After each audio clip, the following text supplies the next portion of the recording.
All right. So welcome, everyone. So I am Jed Cronky, professor here at FGV. As the resident expat and anthropologist, this panel is particularly exciting for me to host. As my Portuguese is currently under construction, I won't inflict it upon you. Usually I force myself to muddle my own way through these things, but I don't think you want to have that experience quite this late in the day.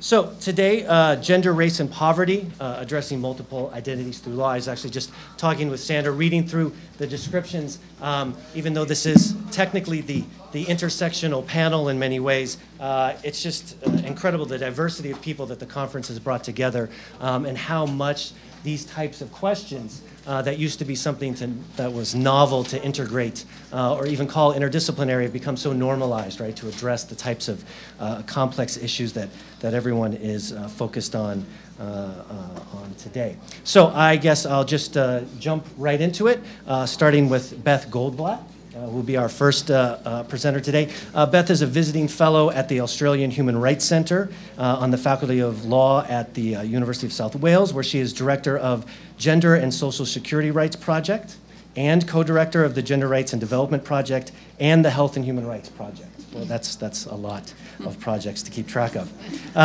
She is an honorary senior fellow of the Faculty of Law at the University. Now, this I have to say, as an Asianist originally, the number of different European languages that I have to pronounce to get through our presenters today is quite a challenge. Normally there's no Dutch thrown in here, but is also at the University in Johannesburg, South Africa. She's been involved in research, advocacy, litigation, law reform, policy work, and teaching in South Africa and Australia. Her work focuses on gender, family law, equality and discrimination, disability and human rights, with a current focus on economic and social rights and the right to Social Security in particular. And I will say one of the fascinating things also about our different members is not only do they address different national examples, but their own careers represent quite an interesting engagement between scholarship and different facets of work. We have people who have worked in building new law schools, people who have participated in international governments, national governance, litigation. So I think besides the sort of different comparative perspectives that they bring to this, they also bring these variety of sensibilities about how to integrate this type of work into a variety of arenas of social action. So I'm happy to have Beth I do have a PowerPoint, but I'm not sure that's right. It's not serious if it's not available.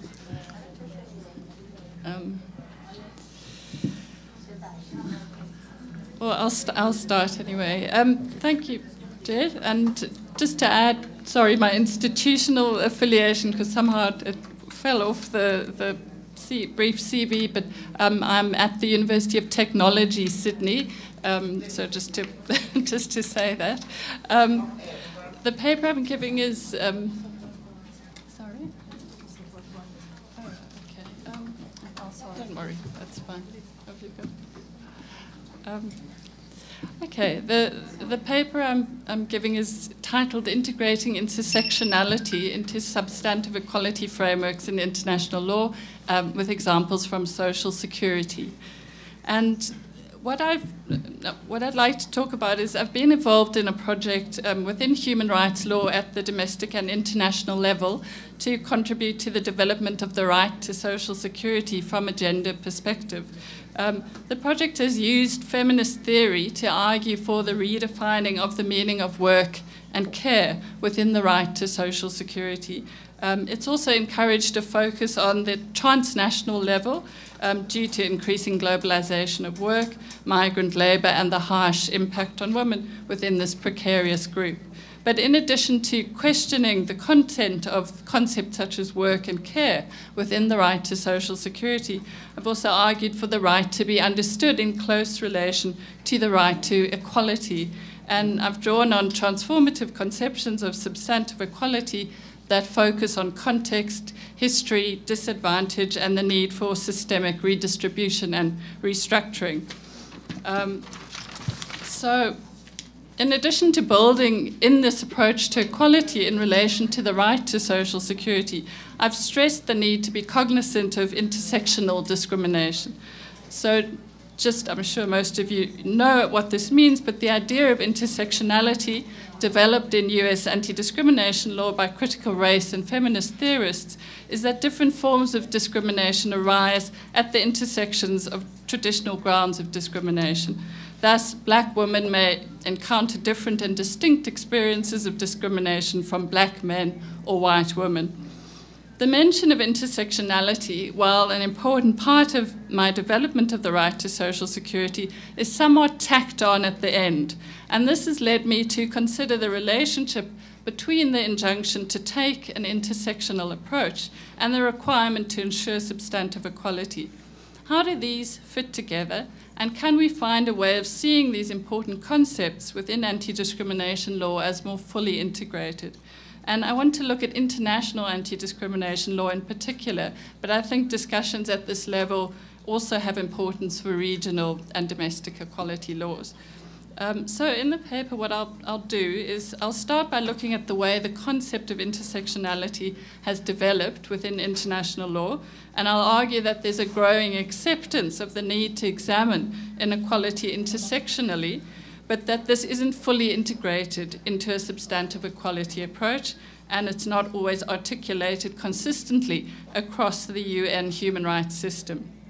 So a clearer conceptual integration and a fuller, more systematic articulation of intersectionality within substantive equality may lead to better efforts to address the complex inequalities that arise at the intersections of race, class, gender discrimination, alongside many other social divisions.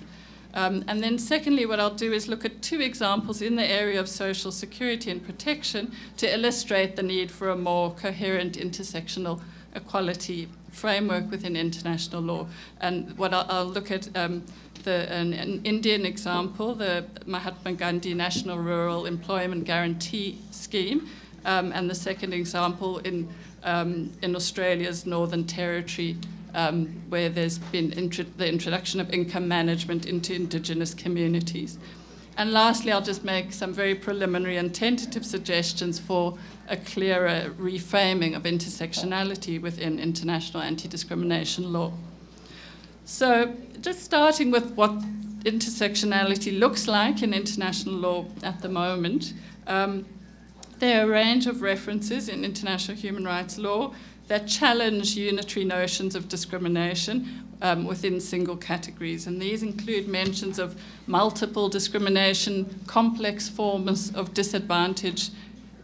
Different words are used: interlinked, intertwined, cumulative, and compounded discrimination, and intersecting discrimination. So all of those terms are used in different ways in different places in the international law. So I'll just briefly go through some of the references. The first mention I could find, just briefly methodologically, what I did was just looked at the key human rights treaties and the committee general comments and general recommendations. So I haven't looked at concluding observations or recommendations by committees. I haven't looked at the special mandate holders in the UN system. I've just looked at the treaty committees. The first reference seems to be the Committee on the Elimination of Racial Discrimination, General Recommendation number 25 in 2000, and it's sort of over the past 14, 15 years that these different references have developed. And this was particular discussion of gender-related dimensions of race discrimination, where they talked about interlinked race and gender discrimination. The Human Rights Committee in 2000 talked about discrimination against women being often intertwined with discrimination on other grounds, such as race, color, language, religion, political or other opinion, national or social origin, property, birth, or other status. A long list. The Committee on Economic, Social and Cultural Rights in General Comment 20 in 2009 also talked about cumulative discrimination. Also the Convention on the Rights of Persons with Disabilities specifically talks about women with disabilities, the convention itself. but also has a general comment where it talks about multiple and intersectional forms of discrimination based on gender and disability. Also, there are harmonized guidelines on treaty reporting, which refer to multiple discrimination and complex forms of disadvantage. And probably the sort of best discussion of intersectionality comes from CEDAW, both the way the convention itself deals with women in different situations, such as rural women, nationality, marital status. But also there have been many CEDAW recommendations on specific groups of women, including older women, women with disabilities, migrant women. And then in General Recommendation 25 on temporary special measures, there's quite a sort of elaborate discussion of intersectionality, where there is reference to a whole range of different forms, what they call multiple forms of discrimination, and a compounded negative impact. And then there's also General Recommendation 28 of the CEDAW Committee, and most recently, brand new, November 2014, a joint recommendation by the CEDAW Committee with the Committee on the Rights of the Child, which talks about harmful practices and specifically also refers to multiple and intersecting forms of discrimination and different kinds of disadvantaged groups and the relation between them. And it's actually a very interesting and I think very sophisticated new general recommendation because it looks at the systemic causes of harmful practices with quite an in-depth equality analysis. So yeah, I think what we can say just from looking at the different references in the international law is that the treaty bodies and the treaties and the treaty body statements on intersectionality have developed the concept quite substantially over the last 15 years. A range of different terms are used, sometimes entailing different understandings, but also I think developing a common understanding of intersectionality. And sometimes these are related quite well to a broader articulation of substantive equality. But most are simply noting the need to be aware of complex forms of discrimination. So it seems to me, just from that brief overview, that we do need a more consistent and coherent definition of intersectionality that's more fully integrated into a transformative idea of substantive equality. And I think it would benefit the work of the treaty bodies and of the broader UN human rights system to get that framework right. And the reasons, I would say, I think there are 4 reasons that I can think of to say why that's important is firstly that international law through its reporting system is used to monitor the practices of states parties to assess whether these are compliant with human rights, and anti-discrimination laws enable systematic evaluations of a country's progress in addressing the circumstances of vulnerable groups. So a good framework would be useful there. The system of reporting also requires that states parties account for their deficiencies and report on their progress in realizing human rights, and this requires states to collect data on many aspects that weren't previously captured, including detailed demographic breakdown of their statistics using categories of social vulnerability. So data collection could be instructive within state parties and at the international level in pointing to problem areas that require redress and improvement. Thirdly, international anti-discrimination law is both influenced by and influences domestic anti-discrimination law, and it would thus, frame in positive frameworks at the international level could have the potential to inform and shape states, parties, and courts' understandings of human rights and equality measures. And lastly, that international anti-discrimination law is, like the law in many countries, divided into categories, which are housed, international law is housed in separate conventions, for example, on race, disability, children, and migration. So what a common approach to intersectionality could do is provide focused, while those mechanisms provide focused attention on those specific areas, a common mechanism could also deal with the silo effect that the different treaties have and address some of the rigidity that comes from working in those different sort of sectoral areas. So those are just, some reasons for an improved approach. How am I doing on time? Fine. Okay. All right, good. So just moving from that to look at why such a framework could be valuable, I just want to give two examples from social security and social protection from research that I've been doing that points to the need for this fuller conception of intersectionality within international and domestic law. And the first is concerns the Mahatma Gandhi National Rural Employment Guarantee Act, which is a highly celebrated public works program in India. It was enacted in 2005 and introduced in 2006.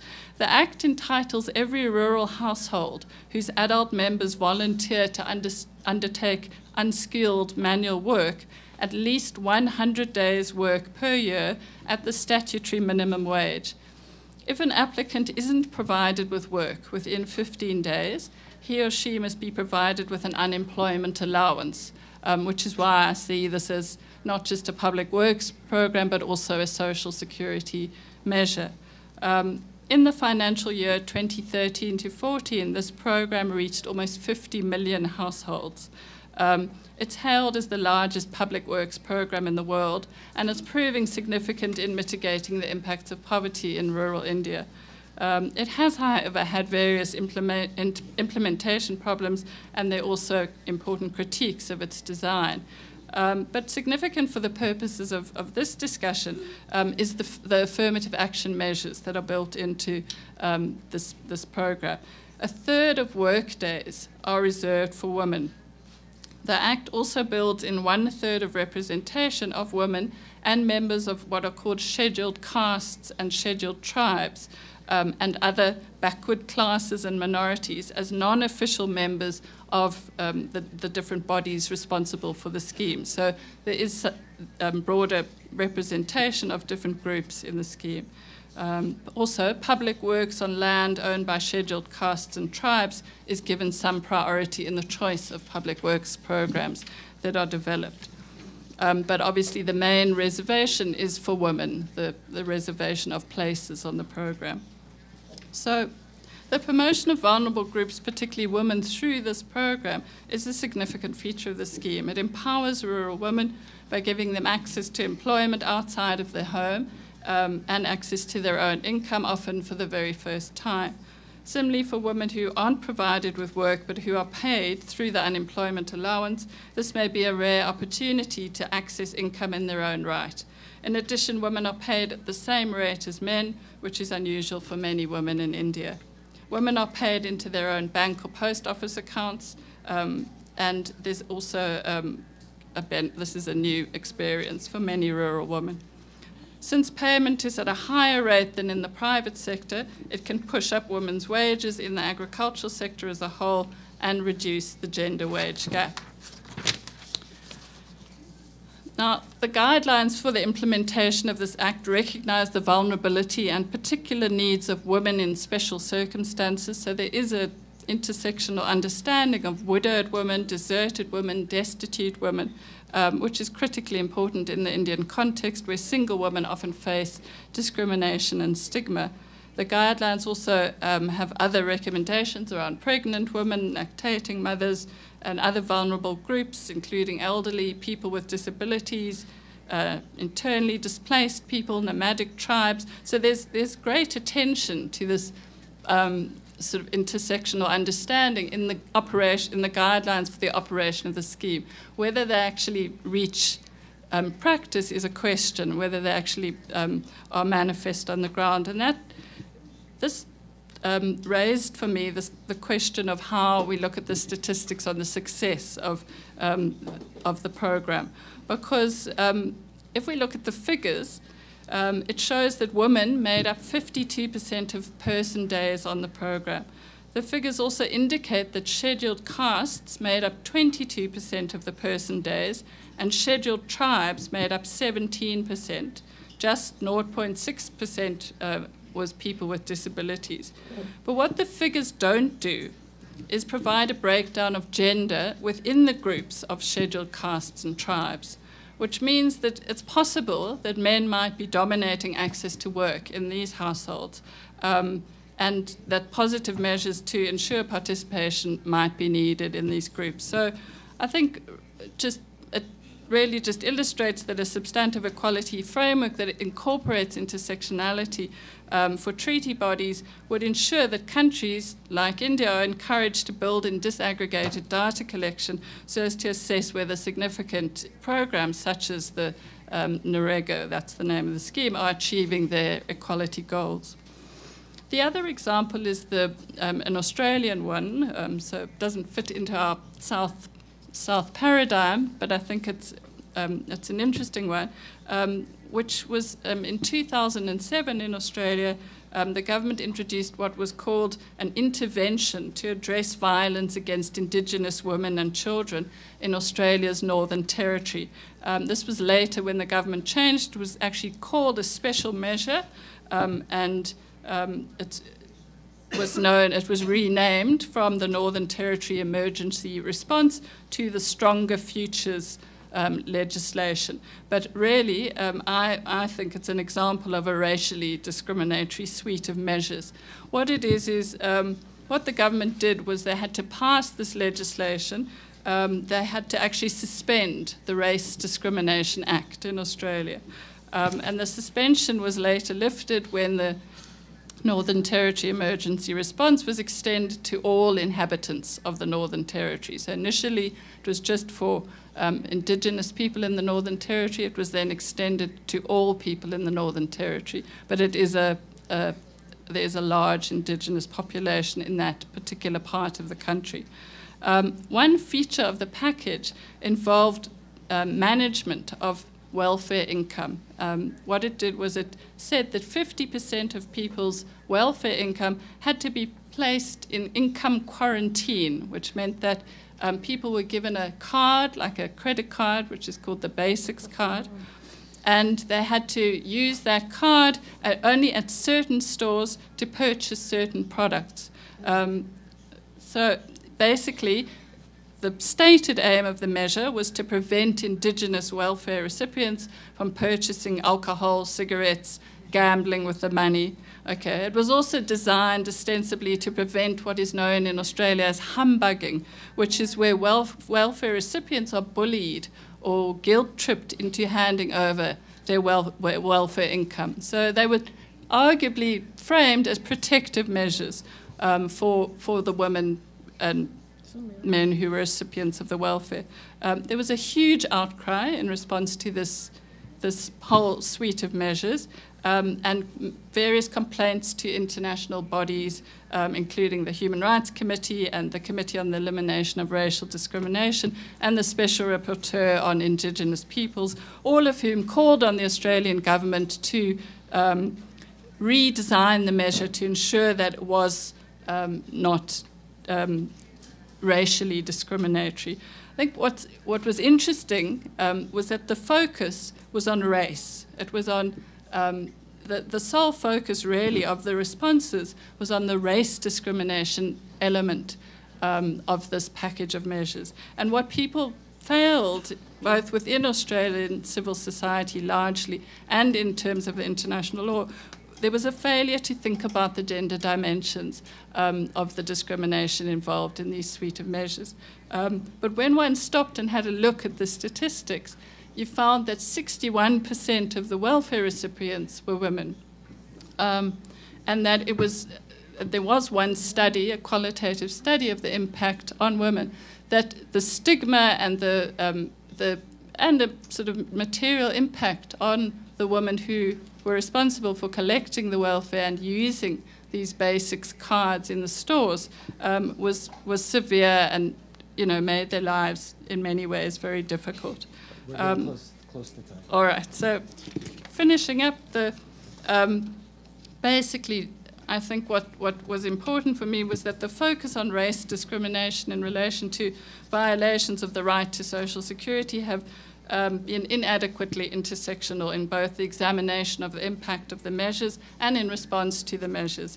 And a more integrated approach to intersectionality within anti-discrimination evaluations and recommendations would have pointed to the specific inequalities confronting Indigenous women. So just in conclusion, because they're very tentative, I think that we need two things. We need a conceptual integration of the issue of intersectionality with substantive equality within the human rights treaty system. And I won't go into quite how that looks now, but I have some suggestions. We also need, at a more procedural level, some treaty body coherence, so that that reframing of the issues is somehow available across the UN system in a single and coherent way. Thanks.